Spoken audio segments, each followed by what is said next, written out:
अच्छा dear students, आज की इस वीडियो में हम वर्बल और एकेडमिक के मोस्ट रिपीटेड एमसीक्यूज और पास्ट पेपर डिस्कस करेंगे आपके ए फिनिश इनिशियल टेस्ट के लिए। तो सबसे पहले हम डिस्कस करते हैं वर्बल के पास्ट पेपर के MCQs. The first question is Ali moves toward north, after some time he turns left, then again left. ये एक एक वर्डिंग इसमें इंपॉर्टेंट है। आप इसमें एक वर्ड भी स्किप करोगे तो आपका आंसर गलत आ सकता है। ठीक है, आपको ये क्वेश्चन मैं दो तरीके से सॉल्व करके दूंगा, एक इस डायग्राम के थ्रू और दूसरा एक शॉर्टकट के थ्रू। ठीक है, सबसे पहले डायग्राम से मैं आपको समझा देता हूँ। डायग्राम को समझ ले। आपने इस डायग्राम को इसी तरीके से ड्रॉ करनी है। मैं अगेन आपके लिए ड्रॉ कर देता हूँ इधर। ये आपके पास होगा न्यूज सिस्टम, NEWS। ठीक है, इस तरीके से आप लोगों ने ड्रॉ करना है। तो सबसे पहले अली गया है नॉर्थ की तरफ, तो नॉर्थ ये है। अभी आप स्क्रीन की तरफ देख रहे हैं, ये वीडियो हमारा वॉच कर रहे हैं, लेकिन आप लोगों ने लाइक नहीं किया तो इसको लाइक कर दें। ठीक है, मजाक कर रहा हूँ। नॉर्थ की तरफ आपका फेस है, तो आप लोग देखें कि ये वाला साइड आपका क्या है, राइट है, ये वाला क्या है, लेफ्ट है। ठीक है, तो आप स्क्रीन की तरफ देख रहे हैं तो ये आपका राइट साइड है, ये लेफ्ट साइड है। ठीक है, अब इसी तरीके से आपका क्वेश्चन भी है। After some time he turns left, जब आप आगे देख रहे हैं स्क्रीन की तरफ तो ये आपका लेफ्ट है और आपने टर्न किया लेफ्ट की तरफ।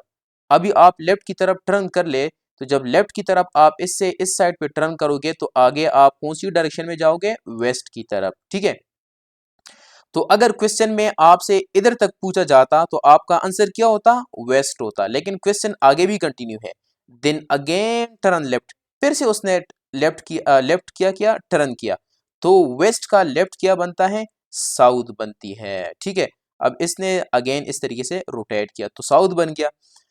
अब अगर क्वेश्चन इधर खत्म हो गया, लेकिन अगर ये आगे कंटिन्यू होता और आपसे कहता कि अगेन इसने लेफ्ट टर्न किया, तो साउथ का लेफ्ट क्या बनता है, ईस्ट बनता है। तो आप लोगों ने इस डायग्राम की मदद से इस तरीके से क्वेश्चन सॉल्व करनी है। अब आपका जो एफएनएस का टेस्ट है, या अगर आप किसी और टेस्ट के लिए भी तैयारी कर रही हैं, तो उसमें तो इतना टाइम नहीं होता कि आप इस डायग्राम को माइंड में बिठा लें। अब कुछ स्टूडेंट होते हैं जो कि इस तरीके से सॉल्व कर सकते हैं, तो उनके लिए डायग्राम आप लोग अपने जहन में बिठा लें। लेकिन कुछ स्टूडेंट होते हैं उनको इस तरीके से सॉल्व करना नहीं आता, तो मैं आप लोगों को एक शॉर्टकट बता देता हूँ। ठीक है, वो शॉर्टकट ये है कि जब आपके क्वेश्चन में इस तरीके से आ जाए लेफ्ट और लेफ्ट, ठीक है, क्या आ जाए, लेफ्ट प्लस लेफ्ट, या आपको आ जाए राइट प्लस राइट, तो आप लोगों का आंसर क्या होगा, आप लोगों का आंसर क्या होगा। आप लोगों ने देखना ये होगा कि सबसे पहले उसकी डायरेक्शन क्या आती, सबसे पहले उसकी डायरेक्शन क्या थी। जैसे इस क्वेश्चन में नॉर्थ है, नॉर्थ के बाद उसने लेफ्ट टर्न किया और अगेन लेफ्ट टर्न किया, तो इस केस में आप लोगों का जो आंसर होगा वो अपोजिट होगा to the direction given in the question. अब ये नॉर्थ है, तो नॉर्थ इधर लिखा हुआ है, नॉर्थ का अपोजिट क्या बन रहा है, साउथ बन रहा है ना। जिस तरीके से वेस्ट है, तो वेस्ट का अपोजिट क्या बन रहा है, ईस्ट बन रहा है। तो आप लोगों ने देखना ये होगा कि इधर आप लोग के पास क्या चीज मेंशन है। तो अगर नॉर्थ मेंशन है तो नॉर्थ का अपोजिट क्या होगा, साउथ होगा, तो आपका आंसर क्या है, साउथ है। ठीक है, अगर ये क्वेश्चन इस तरीके से होता, चलो थोड़ा सा प्रैक्टिस कर लेते हैं ना। नॉर्थ मेंशन है, allies moves toward north, let's say north की जगह मैं कर देता हूं इधर वेस्ट, क्या, वेस्ट कर देता हूं। After some time he turns, left की जगह मैं कर देता हूं राइट, देन अगेन लेफ्ट की जगह मैं कर देता हूं राइट। अब आप मुझे बता दें कि हिज प्रेजेंट डायरेक्शन इज, तो मैंने आपको बता दिया दोनों क्या आ गए, राइट और राइट आ गई कि नहीं आ गई। ठीक है, राइट आ गई, तो मैंने आपको बताया था कि जब राइट राइट आ जाए तो इधर जो ऑप्शन होगा, जो डायरेक्शन होगा, आपका आंसर उसके अपोजिट आनी चाहिए। तो वेस्ट की अपोजिट क्या है, ईस्ट है, तो इस क्वेश्चन का आंसर होगा ईस्ट। मेरे ख्याल से अभी आपको समझ आ गई। नेक्स्ट क्वेश्चन पे चलते हैं। If Ahmad walks north, after some time he turns left and finally again left, दोनों जगह पे आप लोगों को लेफ्ट लेफ्ट का आ गया, तो अगेन नॉर्थ का अपोजिट ले लो, क्या है, साउथ है। ठीक है, तो इसका भी आंसर क्या आएगा, साउथ आएगा। आपके एफ इन इसके अंदर जब भी क्वेश्चन आएगा, मोस्ट ऑफ द क्वेश्चन, तकरीबन 70 to 80% क्वेश्चन इसी तरीके से होता है कि वो स्टार्ट में क्या कहेगा कि नॉर्थ से उसने स्टार्ट लिया हुआ है। ठीक है, तो आप लोगों ने इस क्वेश्चन को इस तरीके से सॉल्व करनी है। अब इसमें अगर क्वेश्चन आपको इस तरीके से आ जाए, चलो मैं थोड़ा सा इसको चेंज कर देता हूं।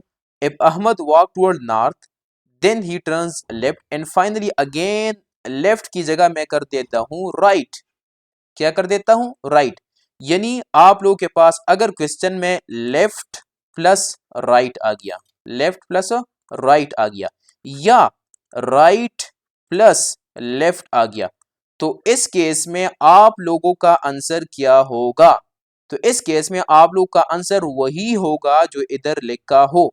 ठीक है, जैसे अब इस क्वेश्चन में नॉर्थ लिखा है तो आप लोगों का भी आंसर नॉर्थ ही बनेगा। अगर इधर ईस्ट लिखा हो, लेट्स से मैंने इधर कर दिया east, if Ahmad walks east then he turns left and finally again right, तो इसका आंसर भी ईस्ट ही होगा। ठीक है, तो डायरेक्शन रिलेटेड क्वेश्चन में जितने भी क्वेश्चन आते हैं वो सारे तकरीबन ट्रिक्स से मैंने समझा दिया आपको।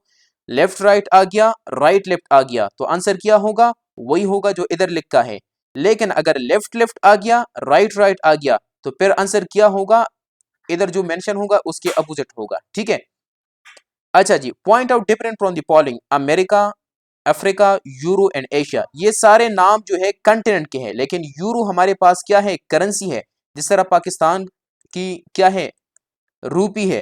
ठीक है, तो इस तरीके से यूरो भी एक करेंसी है, तो ये डिफरेंट है। ठीक है, if yesterday was Monday then day after tomorrow will be, तो आप लोगों ने अपने हाथ से इसको सॉल्व करना है। ठीक है, मिडिल फिंगर को आप लोगों ने कंसिडर करना है टुडे, इस वाले को यस्टरडे, इस वाले को टुमारो। ठीक है, अब क्वेश्चन को देखे, if yesterday was Monday, if yesterday was Monday, ये आपके पास क्या है?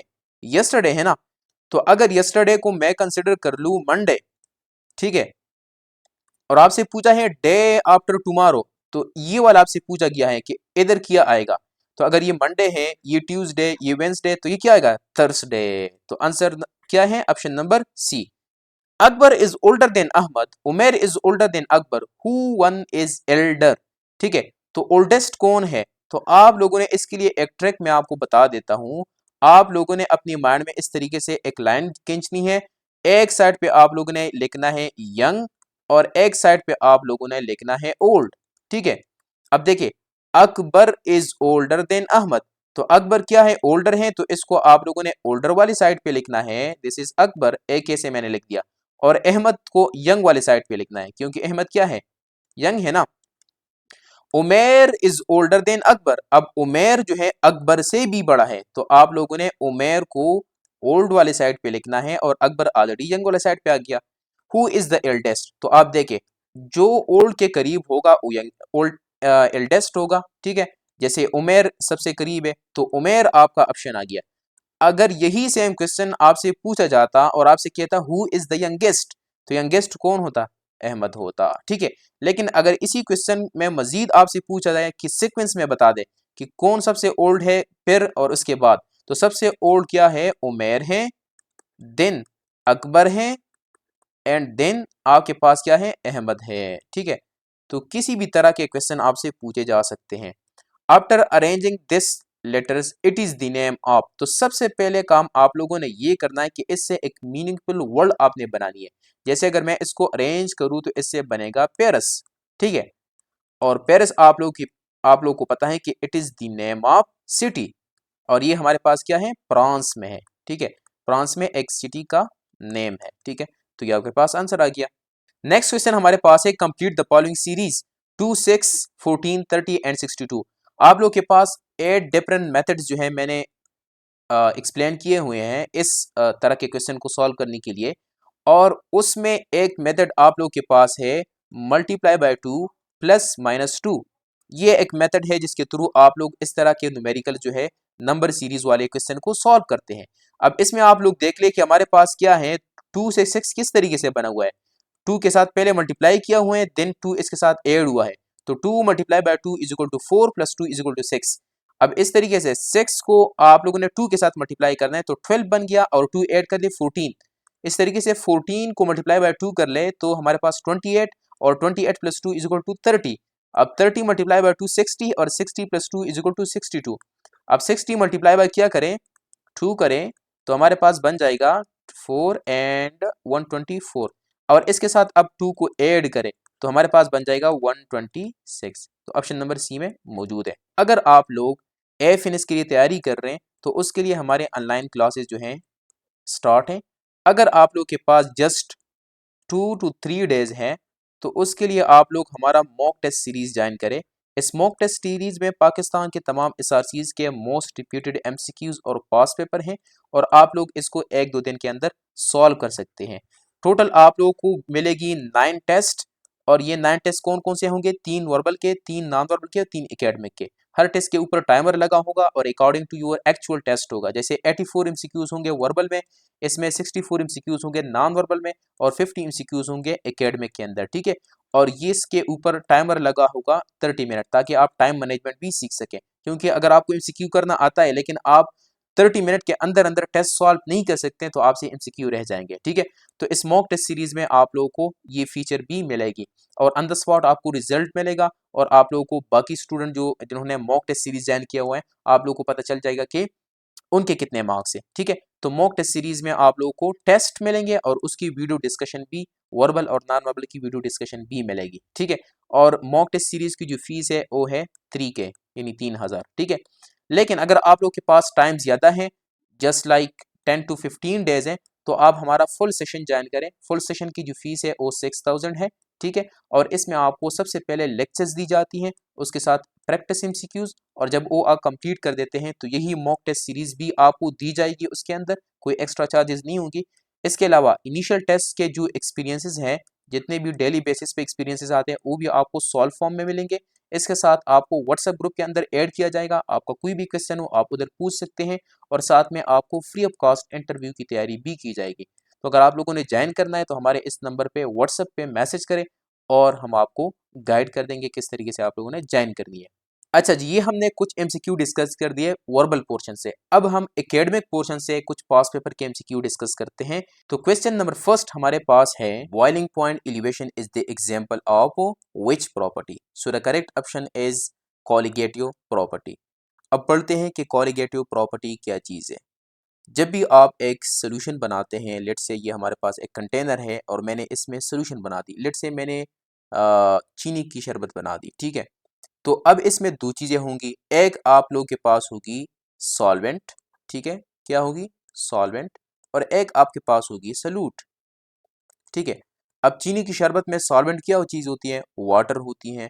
तो इधर मैंने लिख दिया H2 और जो सलूट होगी वो क्या होगी? शुगर होगी। तो इस सोल्यूशन के ऐसे कौन से प्रॉपर्टीज हैं जो कि सिर्फ और सिर्फ डिपेंड करती है the number of solute particle? तो ऐसे प्रॉपर्टीज को हम कहते हैं कॉलिगेटिव प्रॉपर्टी। और वो कौन कौन से प्रॉपर्टीज है? 4, ये आपने याद रखने हैं। Vapour pressure lowering, boiling point elevation, freezing point depression and osmotic pressure. ये 4 ऐसे प्रॉपर्टीज है जो कि सिर्फ और सिर्फ डिपेंड करते हैं the total number of solute particle in a given amount of solvent, ठीक है। और ये डिपेंड नहीं करता कि उस सॉल्यूट की केमिकल आइडेंटिटी या नेचर क्या है, ठीक है। तो ऐसे प्रॉपर्टीज को हम कहते हैं कॉलिगेटिव प्रॉपर्टीज। और ये 4 प्रॉपर्टी आपने याद रखने हैं। इस पे इस तरह भी एमसीक्यू आ सकता है कि which of the following is not a colligative property. तो अगर ये चारों आपको याद होंगे तो आप ऑप्शंस में देख ले, जिसमें इसके अलावा कोई ऑप्शन मेंशन होगा वो आपका राइट ऑप्शन होगा। अच्छा, अब आपको एक क्वेश्चन आ जाए कि 1 मोलर NaCl है और 1 मोलर कैल्शियम क्लोराइड है, तो बताए कि इसमें किसकी बॉइलिंग पॉइंट एलिवेशन ज़्यादा होगी? मैंने कॉलिगेटिव प्रॉपर्टी में से एक प्रॉपर्टी का आपको पूछा, यानी बॉइलिंग पॉइंट एलिवेशन का। तो आप मुझे बताएं कि NaCl के 1 मोलर में और कैल्शियम क्लोराइड के 1 मोलर में किसकी बॉइलिंग पॉइंट एलिवेशन ज़्यादा होगी? तो आप सोच रहे होंगे कि ये भी 1 मोलर है और ये भी 1 मोलर है, तो दोनों की कॉलिगेटिव प्रॉपर्टी सेम होनी चाहिए। लेकिन नहीं, मैंने आपको क्या बताया? मैंने आपको बताया कि नंबर ऑफ सॉल्यूट पार्टिकल को देखना होगा। अब NaCl में 2 आयंस हैं, 2 पार्टिकल्स हैं, जबकि कैल्शियम क्लोराइड में 3 है, एक कैल्शियम 2 क्लोराइड। तो आप बता दें, इधर 3 पार्टिकल्स हैं, इधर हमारे पास NaCl में सिर्फ 2 पार्टिकल्स हैं। तो किसकी कॉलिगेटिव प्रॉपर्टी ज्यादा होगी? ऑब्वियसली कैल्शियम क्लोराइड की ज्यादा होगी। बॉइलिंग पॉइंट एलिवेशन किसकी ज्यादा होगी? कैल्शियम क्लोराइड की, ठीक है। तो नंबर ऑफ पार्टिकल्स को देखना जरूरी है। नेक्स्ट क्वेश्चन पास पेपर से है, हाइड्रेशन ऑफ अल्कीन प्रोड्यूसेस। तो इधर आप लोगों ने इसका भी मैं आंसर कर देता हूँ और इसके साथ एक रूल जो है यूज़ होती है, मार्कोनिकॉफ रूल। मार्कोनिकॉफ रूल तब यूज़ होती है जब हमारे पास जो सब्सटेंसेस रिएक्ट कर रहे हैं वो दोनों अनसिमेट्रिकल हो। फॉर एग्जांपल अल्कीन है, तो अल्कीन का फार्मूला क्या होता है, सी डबल बॉन्ड सी। ठीक है, कार्बन कार्बन के बीच में क्या होता है, डबल बॉन्ड होता है। ठीक है, तो अब इसको अगर आप लोग देखें, ये हमारे पास कौन सा अल्कीन है, ये जो बना रहा हूँ, इधर आप एच भी लिख सकते हैं, सिंप्लिसिटी के लिए मैं बस नहीं लिखना चाहता, लेकिन खैर लिख देता हूँ। अब आप मुझे बताएं क्या ये अल्कीन साइमेट्रिकल है या अनसाइमेट्रिकल है। तो द आंसर इज साइमेट्रिकल। ये क्या है, साइमेट्रिकल है। क्यों साइमेट्रिकल है, अगर इसको बीच में मैं काट लूँ तो क्या ये वाला पार्ट और ये वाला पार्ट सेम है कि नहीं है, सेम है। इधर भी कार्बन, इधर भी कार्बन, इधर भी दो एच और इधर भी दो हाइड्रोजन। ठीक है, तो ये साइमेट्रिकल है। अब इसका मैं हाइड्रेशन करता हूँ, hydration means the addition of water. तो ये हमारे पास H2 को मैं इस तरह लिख सकता हूँ, यस, ये माइनस है, ये प्लस है। ठीक है, तो मार्कोनिकॉफ रूल हमें ये कहता है कि जिस रिएजेंट को आप ऐड करने जा रहे हैं तो उसका पॉजिटिव पोर्शन उस कार्बन के साथ ऐड होगा जिसके पास हाइड्रोजन ज्यादा है। ठीक है, फॉर एग्जांपल अब देखें, इसमें भी दो हाइड्रोजन, इसमें भी दो हाइड्रोजन, तो क्या इधर मार्कोनिकॉफ रूल यूज होगा, नहीं होगा। तो इसलिए मैंने आपको कहा कि दो सब्सटेंसेस जो आपस में रिएक्ट कर रहे हैं, इन दोनों का अनसाइमेट्रिकल होना जरूरी है। इधर वाटर हमारे पास अनसाइमेट्रिकल है, लेकिन जो अल्कीन हमने लिया हुआ है वो अनसाइमेट्रिकल नहीं है। तो दैट्स वाई इस केस में हमारे पास मार्कोनिकॉफ रूल फॉलो नहीं होती। ठीक है, अब लेट से मैं कर देता हूं इसको अनसाइमेट्रिकल। कैसे, फॉर एग्जांपल इसको मैंने इधर से हटा दिया और इधर मैंने एक और हाइड्रोजन इसके साथ कार्बन इसके साथ ऐड कर दी। ठीक है, तो अब आप इसको देख लें, इधर दो कार्बन दो बॉन्ड इधर बन गए, एक बॉन्ड इधर, तो इधर भी एक हाइड्रोजन में ऐड कर देता हूँ और इधर इसके साथ तीन हाइड्रोजन मजीद ऐड कर दिए। अब देख ले कि अब ये अनसाइमेट्रिकल हो गया। क्यों, अगर इधर मैं काट दूं ना तो इस साइड पे ज्यादा कार्बन है, इधर कम कार्बन है। ठीक है, और हाइड्रोजन की नंबर भी ज्यादा है, तो अब हमारे पास ये हो गया अनसाइमेट्रिकल। साइमेट्रिकल से मैंने बना दिया अनसाइमेट्रिकल। ठीक है, तो अब आप देखें कि हाइड्रोजन किसके पास जाएगा, जिसके पास हाइड्रोजन ज्यादा हो। तो इसके पास एक हाइड्रोजन है, इसके पास दो हाइड्रोजन है, तो हाइड्रोजन इधर ऐड हो जाएगा और OH इस साइड पे ऐड हो जाएगा। ठीक है, इसके लिए हम आसान सा एक बनाते हैं कि रिच बिकम रिच, यानी जिसके पास पहले से हाइड्रोजन होगा उसके पास हाइड्रोजन जाएगा, एंड पुअर बिकम पुअर, जिसके पास हाइड्रोजन कम होंगे उसके पास OH जाएगा। तो अब इसको अगर आप हम सिंप्लीफाई कर ले तो ये हाइड्रोजन, ये इधर C और इधर OH आ गया। ठीक है, अब बीच में जो डबल बॉन्ड होगा ये तो खत्म हो जाएगा। ठीक है, और इधर भी हमारे पास C3 बन जाएगी। तो अब देखें ये हमारे पास क्या बन गया, ये अल्कोहल बन गया कि नहीं बन गया। अल्कोहल का फार्मूला क्या होता है, ROH। ठीक है, तो ये बाकी R है, बीच में हमारे पास H है, तो ये हमारे पास सेकेंडरी अल्कोहल बन गया। सेकेंडरी अल्कोहल मीन्स ऐसा अल्कोहल जिसमें OH जिस कार्बन के साथ अटैच हो वो फर्दर दो कार्बन के साथ अटैच होनी चाहिए। तो इसका हमारे पास क्या है, सेकेंडरी अल्कोहल है। ठीक है, अगर लेट से ये हमारे पास होता इस तरीके से, ठीक है, ये देखें, तो अगर इस तरीके से होता तो हमारे पास इससे क्या चीज बन जाती। ठीक है, इसमें हमारे पास बन जाती C, इधर CH3, इधर OH। तो ये हमारे पास क्या है, प्राइमरी अल्कोहल है। ठीक है, ये क्या है, प्राइमरी अल्कोहल।